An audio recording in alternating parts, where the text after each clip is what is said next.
Bonjour et bienvenue pour ce 5e chapitre de la formation Excel débutant. Aujourd'hui, le numéro 5, c'est la recopie incrémentée. Alors, ouvrons tout de suite un nouveau classeur. Alors, sur ce nouveau classeur, nous allons tout de suite, à partir de la colonne B, dans la première cellule, sélectionner cette cellule, la rendre active, et nous allons y mettre le chiffre 1. En dessous, nous allons mettre le chiffre 2. Je voudrais donc tirer une série jusqu'à la 20e ligne. Alors, vous avez compris dès les premiers cours qu'effectivement, il y a un bouton qui va nous faciliter la tâche, c'est la poignée dans le coin. Alors, si je ne tire que le premier chiffre, on a vu les cours précédents que si je ne tirais que le premier chiffre, j'aurais simplement une recopie du chiffre 1. Alors, pour avoir une série incrémentée, donc incrémentée, c'est-à-dire permettre à Excel de calculer la différence donc entre 1 et 2, c'est une différence de 1. Donc, je vais sélectionner les deux cellules, incrémenter. Donc là, il va jusqu'à la 20e ligne. Je vais prendre cette poignée et donc rajouter une valeur de 1 à chaque cellule suivante. Et on tire la poignée jusqu'à la 20e ligne. Vous voyez qu'ici, j'ai réussi donc à faire ma série.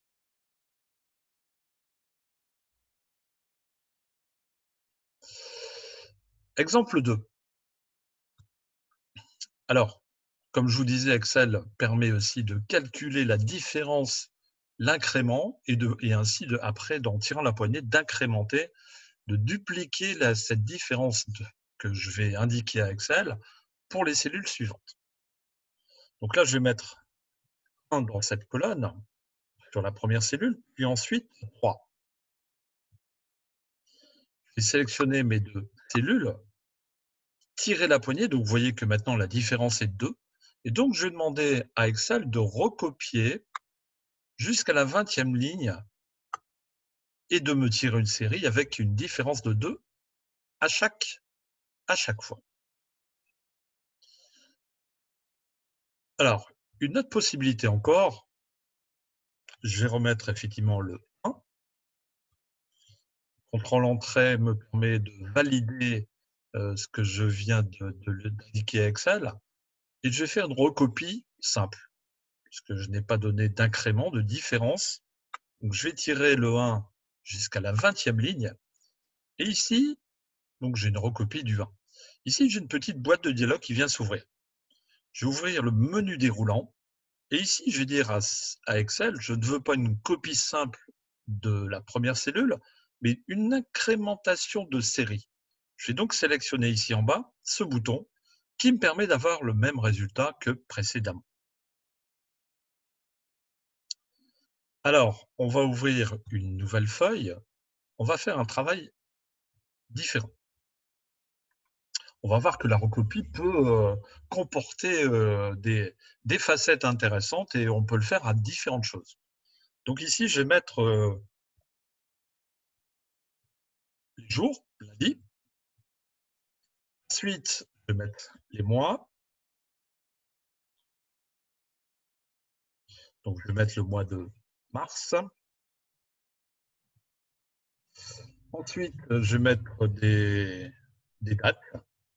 Donc, 15 mai 2020. Je vais mettre des heures. 8 heures,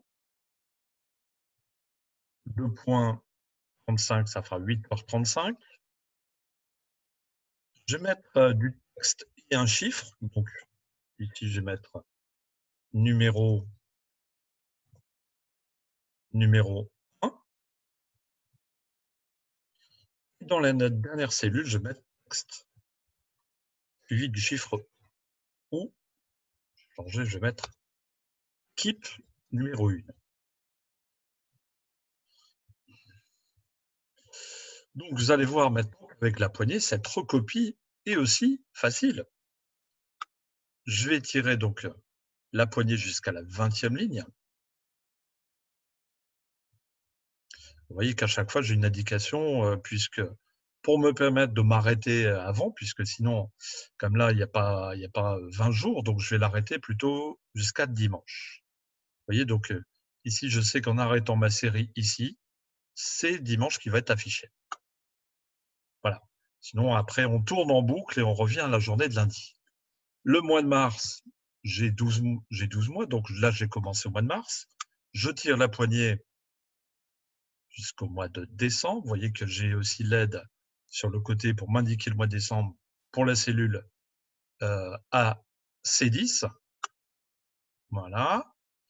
Donc là, pour les dates, on va tirer. Vous voyez que là, je vais pouvoir tirer ma série en ayant l'indication sur le côté droit où je m'arrête. On va le tirer jusqu'au 31 jours. Alors, je ne sais pas si... Alors, hop là. 31 jours au mois de mai 2020. Voilà. Pour les heures, c'est pareil, on va tirer cette série. Vous voyez, on peut même aller dépasser les 24 heures. On est à 0h35. Donc, le texte et les chiffres, tout simplement. Et toujours avec la poignée, l'équipe 1. Vous voyez que si je dois faire un concours sous forme de tableau, je vais pouvoir facilement, et le temps gagné, si j'aurais dû effectivement tout copier, j'aurais passé un temps fou. Donc là aussi, on peut mettre des intervalles. Si je souhaiterais, là je vais revenir en arrière pour vous montrer que si je souhaite mettre que les équipes impaires, je vais mettre équipe, on va mettre 3. Donc après, il me suffira de choisir les 2 premières valeurs pour indiquer à Excel l'écart de 2. Et donc là, il va me dupliquer à chaque fois l'intervalle de 2 pour la cellule suivante.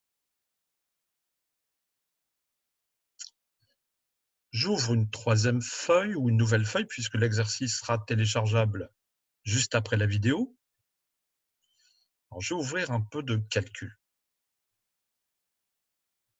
Feuille de calcul que je vais vous partager tout de suite.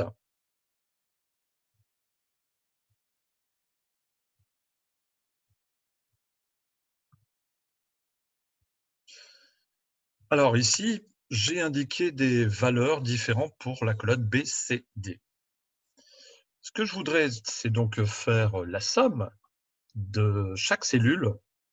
Donc, pour créer une formule, on découvre que pour créer une formule, je vais d'abord indiquer à Excel le sigle égal. Alors, en indiquant le sigle égal, je vais indiquer à Excel de calculer, que je désire exécuter des calculs. Donc ici, je voudrais effectuer la somme. Donc, je vais indiquer la fonction, aller chercher la fonction en la nommant et qu'elle apparaît immédiatement. Toutes les fonctions qui commencent par somme apparaissent en dessous. Alors, je vais sélectionner la première, double-clic dessus. Apparaît une aide en ligne, toujours cette aide en ligne qui apparaît en dessous de la cellule sélectionnée. Il me dit, vous voulez faire la somme entre quoi et quoi? Quel est le nombre 1, le nombre 2 et ainsi de suite. Alors, je ne vais pas lui indiquer les 2 chiffres puisque j'en ai plusieurs. Je vais indiquer une série. Je vais lui dire que je désire sélectionner, donc je vais sélectionner le groupe de cellules. En le sélectionnant, il écrit que effectivement, le début de mon groupe commence à la cellule B2. Le sigle, le double point ne veut pas dire diviser, mais veut dire jusqu'à la cellule B11. Je ferme la parenthèse, contrôle entrée, j'ai donc le total réalisé.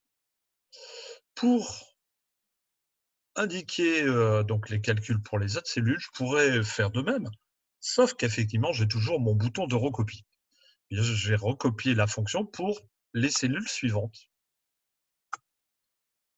Voilà, vous voyez que la recopie est une aide très utile pour tous les exercices sur Excel. La vidéo se termine, l'exercice est téléchargeable sur la chaîne YouTube. N'hésitez pas à vous abonner pour recevoir le flux des nouvelles vidéos. En attendant, je vous remercie de m'avoir suivi. Je vous souhaite une bonne soirée et je vous invite le prochain rendez-vous vendredi. Merci, bonne soirée. Au revoir.